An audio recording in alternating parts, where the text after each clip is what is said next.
Dobro večer, dragi gledaoci, sa vama večeras Žabac Iz Tonoga. i to iz Atine, iz Grčke. Zašto smo mi u Atini? Ja ne znam, zato što smo slučajno došli ovdje. Krenuli smo iz Splita i nekim čudnim završili u Atini. Ne znamo je li to sreća ili nesreća da smo mi ovdje došli, ali to će pokazati vrijeme.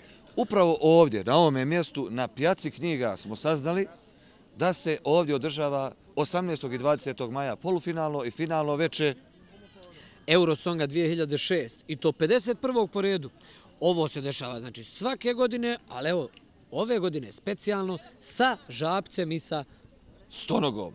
Doći će ljudi sa svih strana, sjevera, juga, istoka, zapada, Evrope. A mi ćemo vam reći šta se dešava ispred, iza, ispod i okolo scene.